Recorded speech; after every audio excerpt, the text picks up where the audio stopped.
Welcome to Inside Gaming. My name is Jack Patello. I am back, and it is weekend roundup time. Xbox kicked things off with the first big showcase of the year, and it went over pretty well. As promised, there was news and new trailers from Turn 10, Mojang, and ZeniMax Online Studios and Arcane Austin. First, Mojang showed off PvP in Minecraft Legends, revealing the RTS game is set to launch on all platforms, including the PS4, PS5, and Switch on April 18th. That one looks pretty cool. Then Turn 10 showed off a ton of gameplay of Forza Motorsport, promising over 500 cars with 4K resolution at 60 frames per second and ray-traced splendor. Ooh. After that, ZeniMax Online showed off a trailer for The Elder Scrolls Online's next chapter, Necrom, which brings with it a new playable class, the Arcanist. Wasn't that the character from Men in Black 3?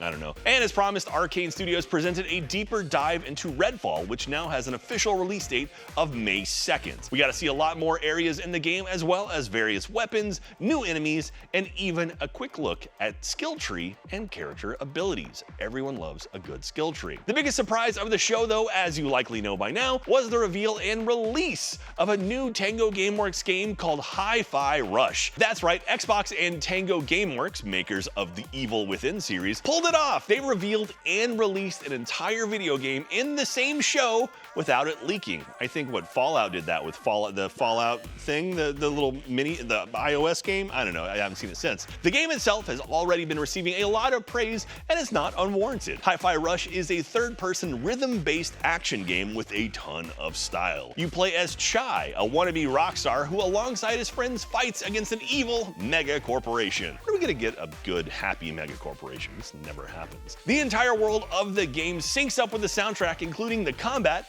and you kind of get the idea from there. By the end of the day, Hi-Fi Rush was a top-selling game on Steam with over 300 reviews. But of course, it's also available on Game Pass. So yeah, overall, a pretty well-produced showcase from Xbox that seemed to leave a lot of people looking forward to seeing more developer directs this year. Okay. Here's a wild story. Do you all remember that game The Day Before? To summarize, it was revealed back in 2021 with a pretty promising trailer, and then it quickly became one of the most wish-listed games on Steam. The game is being pitched as an open-world MMO survival set in a deadly post-pandemic America overrun by flesh-hungry infected and survivors killing each other for food, weapons, and cars. The Day Before was supposed to be released in 2022, but then it was delayed to March 1st, which isn't too far away, but then this week, the game mysteriously disappeared from Steam altogether. Ooh, mysterious. Well, the developers at Fantastic and publisher Mytona have come forward revealing that a trademark dispute was the issue.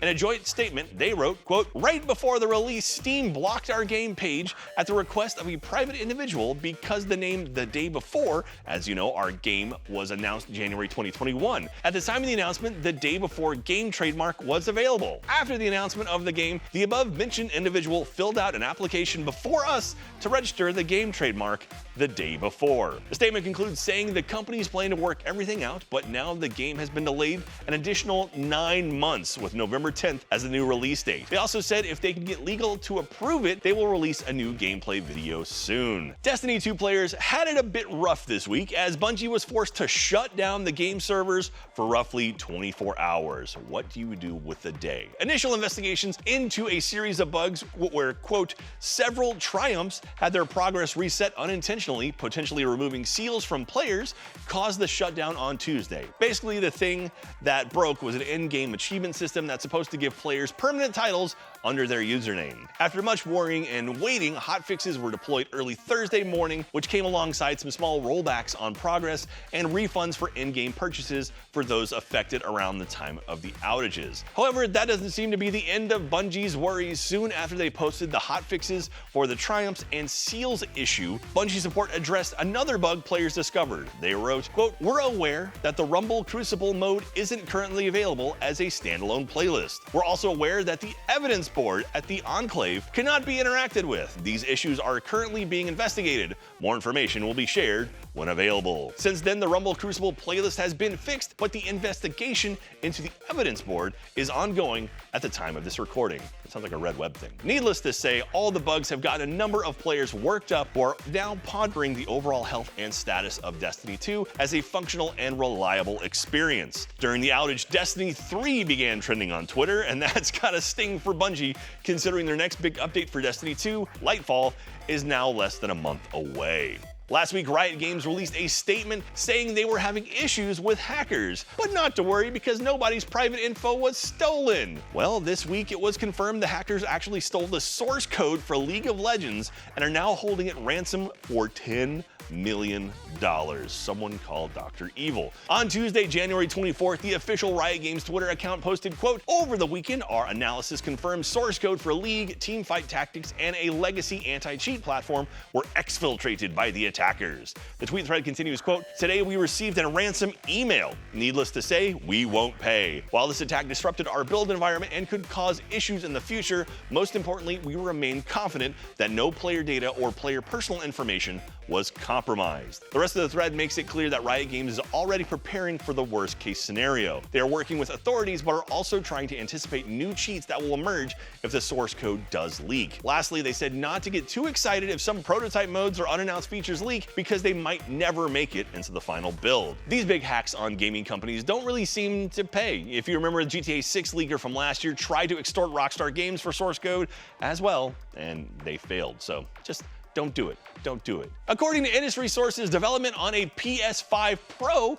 seems to be pretty quiet. However, there have apparently already been rumblings about the PS6. Come on, already? Well-known leaker Tom Henderson was addressing questions surrounding his reporting on alleged PS5 with a detachable disk drive in a tweet thread where he explained, quote, "On all the PS5 Pro/Slim rumors, I don't think it's a Pro or Slim. My understanding is that it's just a Gen 2 of the regular PS5. The normal PS5 will cease production at the end of this year, and the new model will start in April and begin selling in September." According to Henderson, quote, "Sony wouldn't cease production on the Gen 1 PS5 if they had different consoles in production for different price points or specs. The new PS5 will reduce cost in production and shipping because they can produce just one console with a detachable disk drive." Finally, he concluded, quote, "As for if there is going to be a Pro version this generation, I'm not entirely sure.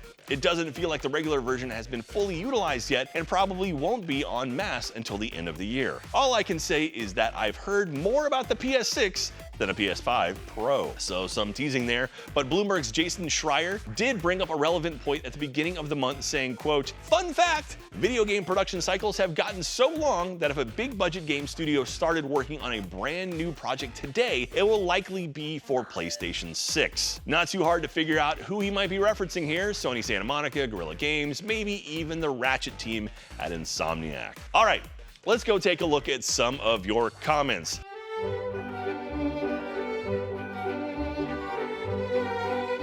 Last week's comments were filled to the brim with thoughtful commentary and biting critiques about CEOs and the current state of the industry given all the layoffs. Good job, everyone. But one comment sought to ask a question no one else dared to. Naxo wrote, "Here's a question to everyone well-informed in the matter, of course. If my pants have a hole big enough for my head, does that mean I can use it as a shirt?" Yeah, great one. That's a very important question to ask with all of these layoffs and whatnot. Big enough hole. I mean, maybe, I guess you could have the sleeves with the legs, but then no chest coverage. Maybe if it was like overalls with, and you put your face through the zipper area, maybe.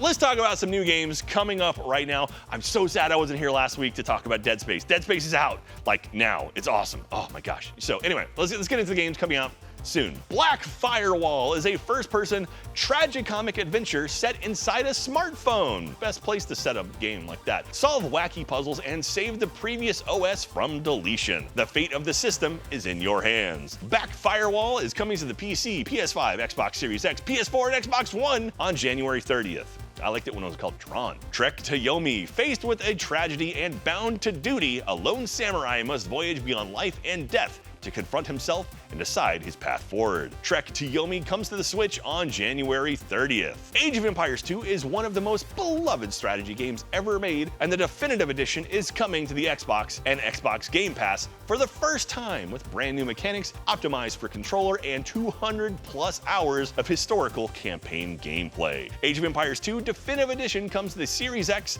and Xbox One on January 31st. Ink Illuminati is an ink-based strategy straight from medieval manuscripts, where a rabbit's bum can be deadlier than a dog's sword. What did I just read? Become a master of the living ink, build your own bestiary, defeat medieval superstars, and collect perks to unleash hidden powers. Ink Illuminati comes to the PC, Series X, and Xbox One on January 31st. Release the pressure with Power Wash Simulator. This is a good one. Now coming to PlayStation consoles. Wash away your worries with the soothing sounds of high-pressure water. There's a new Tomb Raider Mansion DLC coming to all the previous platforms as well. Power Wash Simulator hits the PS5, PS4, and Switch on January 31st. That is a great game. Season, a love letter to the future. Leave home for the first time to collect memories before a mysterious cataclysm washes everything away. Wait, washing was the last game. Anyway, ride, record, meet people, and unravel the strange world around you. Season, a letter to the future, hits the PC, PS5, and PS4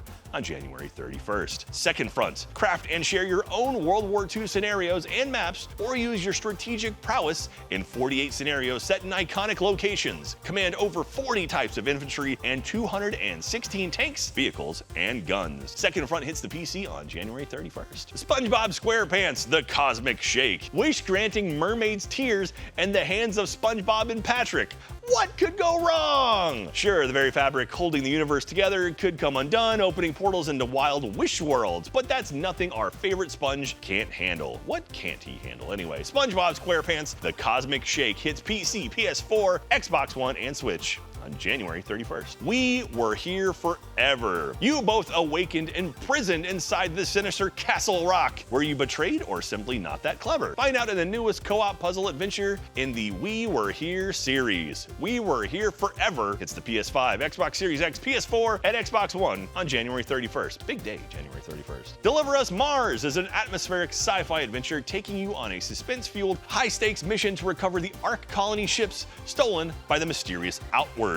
Deliver Us Mars hits the PC, Xbox Series X, PS5, Xbox One, and PS4 on February 2nd. Fashion Police Squad! I was a former member of the Fashion Police Squad. Even at this moment, our fashionable city is under assault. Baggy pants, dull suits, sightings of socks with sandals, a message needs to be sent, and it needs to be sent in style. Time to serve some good old-fashioned justice. Fashion Police Squad hits the PS4, Xbox One, and Switch on February 2nd. Melvdor Idol.